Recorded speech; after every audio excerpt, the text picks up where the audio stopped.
Roger Stone here for Colonial Metals Group. Colonial Metals Group helps Americans protect their future with the most trusted store of wealth in human history. That's actual physical gold and silver. If you're retiring or you're retired, go to colonialmetalsgroup.com/stone right now for your free Roger Stone Colonial Metals Group Retirement Protection Kit. Or call 800-747-6589. That's 800-747-6589. Call now to receive your free home safe and up to $7,500 in free silver. You're commuting home with Katz and Cosby. Now here's John Catsimatidis and Rita Cosby on 77 WABC. Joining us now here is Ron Vitiello, former border chief, also a former acting ICE director, Immigration and Customs Enforcement. Ron, really great to have you back on the show. You just heard Victoria's take. How concerned should we be, especially right now? We're on the precipice of the 9/11 anniversary, and you can't think of, of course, how vulnerable we are, how vulnerable we were then, and how vulnerable do you think we are now? Well, thanks for inviting me. No, we're at maximum risk. I mean, you all have just covered it. We've got a proxy war in Europe, and we've got a proxy war in the Mideast that we're supporting. The opposition in both wars, as we should. Right? Israel's our friend. We want Ukraine to succeed, and we know that Iran is playing games because this administration has funded them in ways that could not have been imagined before the Biden-Harris presidency.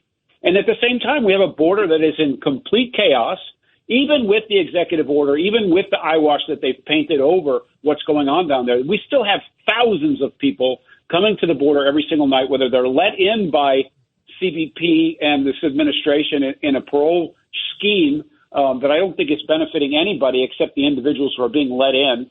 And then the people who are still jumping the fence every single night. And we know that this administration we have seen records on the border in the number of encounters.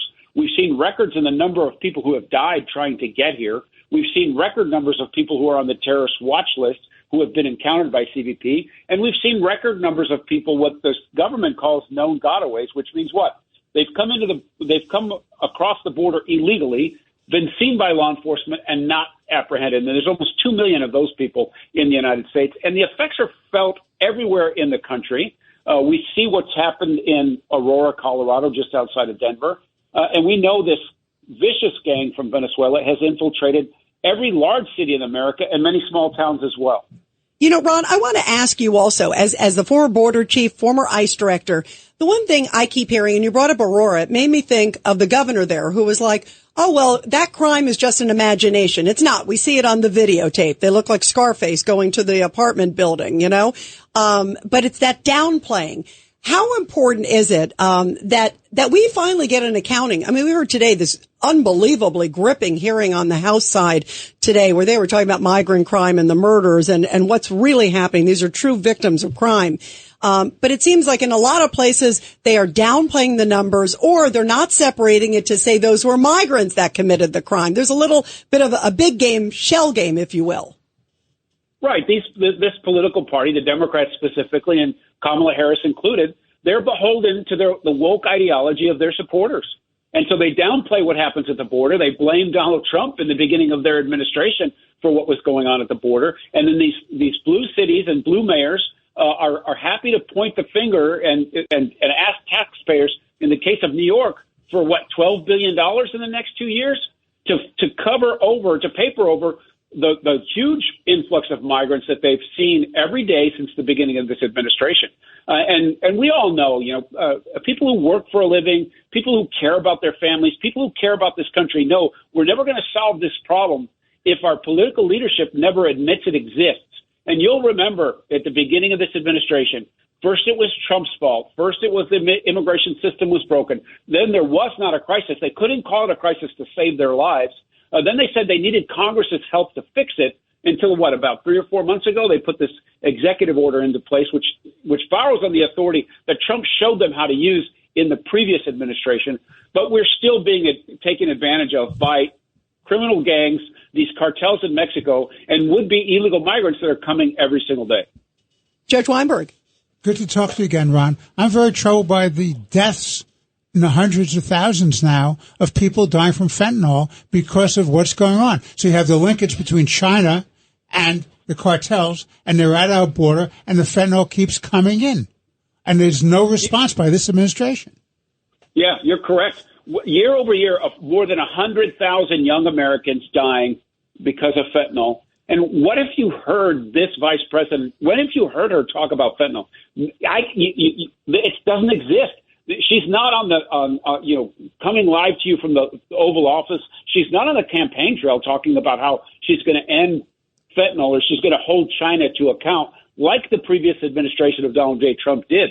Right? This was a concern of his because he understood that the American people wanted a safe border.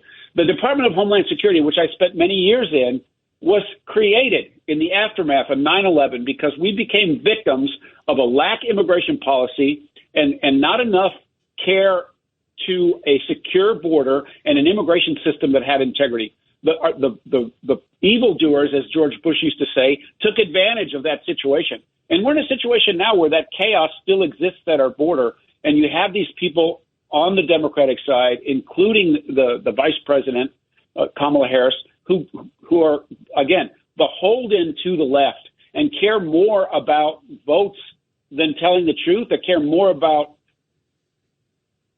what they want to do in office or to be in that office and less about taking care of the border and protecting Americans. Yeah, and by the way, Ron Vitiello, I want to remind everybody as we're on the cusp of the debate, she is on record saying she would empty out the detention centers. She's on record saying that she would defund ICE. Defund ICE. Can you imagine defunding ICE? Come on. It's insane. Craig Eaton. Ron, the big problem that I see is even if we were to close the border tomorrow, the tens or hundreds of thousands of people that we have let in the last 4 years, the Biden administration has destroyed this country, and there's no way we could turn around. We're never going to be able to get the gotaways and arrest all these people. You're not going to get everybody out. You're never going to get. You can't send them back. But I told that to Donald Trump. And we're not going to get everybody out. And you know what, John? We're never going to be able to identify who here is going to be the next terrorist. So for the next 20 or 30 years, we're going to be faced with the dilemma of all these illegals that are here and what damage they can continue to do to us. Yeah, that's a great point. It's lasting. We can try to deport some. No, you can't. No, well, Trump has said that he would start with the criminals, at least the known ones. But to your point, there's so many unknown ones. How do you find them? Right? How do you find them? Yeah, absolutely. How do you do that, Ron?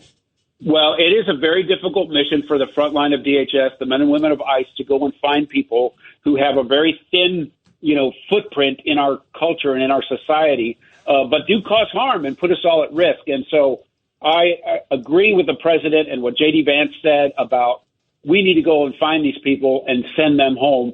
Because here's the bottom line for me. If we don't do this, every time the Democrats are in charge, they're going to flood the border again.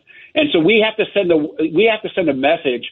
The new administration of Trump has to send a message that they're not going to allow the Democrats to do that again, and they're going to put the rest of the world on notice that the rule of law is back in place at the border. And, yeah, we have to go after the worst of the worst that have made it into the United States, and we have to put that mandate on the DHS. That's why they exist. They exist to protect Americans. And every time a Venezuelan gang member crosses the border and gets away, anytime a criminal, somebody that's in the country illegally commits another crime, that needs to be addressed. And so we've got to end this sanctuary city nonsense because they are only giving sanctuary to criminals, and the administration has to take a tough stance on those that are here illegally without being invited and without the permission of the government. And so that needs to be done. Yes. Is it difficult? Is it, you're talking about orders of magnitude difficult? 10 million people have come under this administration. Many of them have not been seen by law enforcement. And so they have to do it. Otherwise, we're just going to be caught in this situation every time the Democrats are in charge. Yeah, you got to start somewhere, cleaning up shop. Ron Vitiello, thank you. And thank you for your great service to this country. Thank you so much, Ron. Great. Thank you very much.